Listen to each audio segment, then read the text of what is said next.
When I was a child, Mom, Dad, and my brother would all pile into the back of our 56 Chevy and drive around town to see the Christmas lights. We drove through the rich part of town and stopped and gazed at the lights, and we ooh and ah at the various decorations, choosing our favorites. My brother and I would always argue whether it was better to have flashing lights or those that shine continuously. To this day, whenever I see a house decked out in blue lights, I am transported back to that time. Now, you may call me an old man filled with naive memories and a nostalgic view of the world. You may say that my generation supported and fueled the wanton commercialization of what this Christmas season has become. You may comment that my family didn't even go to church on Christmas Eve, but only worshiped the bright lights, owned by people who were far better off than we would ever be. When I was a child, we bought an aluminum Christmas tree, and it glowed like a spaceship when the sun shined on it. And my mother decorated that with blue bulbs, but electric lights were dangerous on our new metallic Christmas tree. In fact, my uncle told us of a family in Texas, in Houston, who didn't heed the warnings, and the fire took out most of their house. For Christmas lights, my father rigged up a rotating disc of color, and the spaceship would change from red to blue to yellow to green over and over in a hypnotic mantra. I can still recall it. You may call me a relic, holding sappily onto deluded visions of the way things used to be. You may say my childhood was isolated and privileged, insensitive to the terrible social problems of the world at the time. When I was a child, I had hope. Hope that I would get the Civil War set for Christmas. The one with cannons that would shoot little plastic balls at the Union troops. And in Texas, you always shot at the Union troops. I had hope that Christmas Eve at my grandparents' house would mean sitting around a wood-fired pot-bellied stove playing with my cousins. Hope that next year I would grow taller. Hope that I could be excused from the dinner table early so I could go and play with my dog. Hope. Over the years, I matured.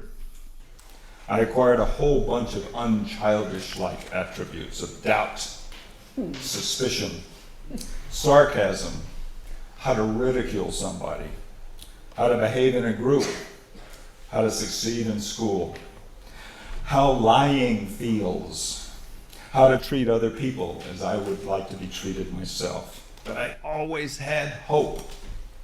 Sometimes it was greatly diminished. Sometimes it was only a thread.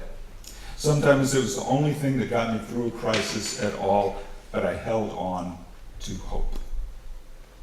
What was so magic about being a child at Christmas that many of us yearned with nostalgia for those times? What is it that the sound of a Christmas song or a house decorated with colorful lights can stir our insides with joy? Sometimes the smallest thing can trigger a childlike response in me, and I feel hope, joy, and warmth. Children are not naive. Children are innocent only because their ability to experience wonder, awe, and unrestrained joy have not been buried over years of socialization. As they age, the complications of social consequences of their decision mold them into someone who can exist in a culture without doing harm to themselves or others. Children get molded into people like those who surround them. This holiday is about a child of wonder, one of joy, and one filled with curiosity. This child would be pressured to conform. This child would be taught how to behave and how to survive in a complex social structure. But this child would never fully conform to the social norms. As this child aged, he brought hope and peace to those who had little to nothing. This child became a man we know as Jesus, and he would not conform to the social structures and norms of the time of the haves and have-nots. He gave away hope like Christmas gifts to the needy, like Christmas gifts to the poor, to the sick, the blind, the tax collectors, the prostitutes, all the hopeless people around him. And for 3 years at the end of his life, he gave out hope in wild abandon. The people who received this hope were transformed, and they started to change their behavior. Now, what does hope have to do with Christmas? Well, I believe that hope is the original gift, the original Christmas gift. I believe there's a powerful message in this story that touches something deep inside of us. I believe we all can be filled with joy and compassion if we receive the gift of hope. Hope that things will get better. Hope that our health will improve. Hope that we can be with our loved ones. Hope for a future of more peace than war. I believe that this story is the gift of hope reaches back to the child within you when you were wondering in awe of the lights, when you were filled with joy and curiosity about what was next in your life, when you hoped without filters or restrictions. Come with me and become a child again, a child unharmed and undamaged by life. Become a child again, a child with an unrestricted ability to have and give hope away in wild abandon. A little childlike wonder can go a long way to finding the bright side. It can help someone find hope when others don't.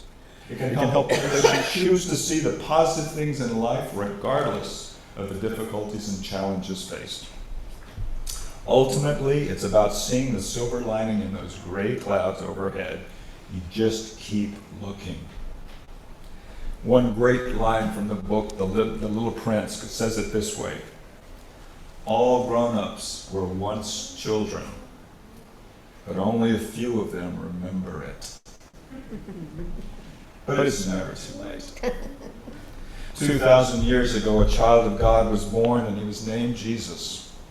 He tried to make a difference in the world by spreading love and hope where there was little. I believe that Jesus was the Son of God, and I believe you are a child of God, and you, and me. Jesus' birth was a miracle, and so was yours, and yours, and yours, and yours, and mine. This story is one of how one life, one solitary life, can begin to change the lives and directions of so many lives toward the positive. We are indeed interdependently connected. The law of physics says one action always causes an equal reaction, and that's true with us and our emotions. And for us living creatures, this can rise exponentially. This is why we should live our life with love, compassion, and give away hope to anyone who needs it.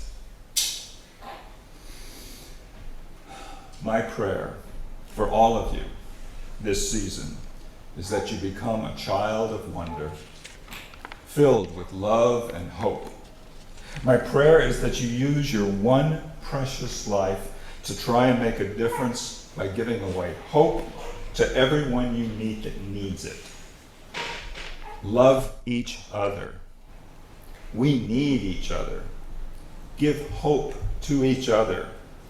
It's never too late to become a child. May peace be with you all. Amen, and blessed be. Amen.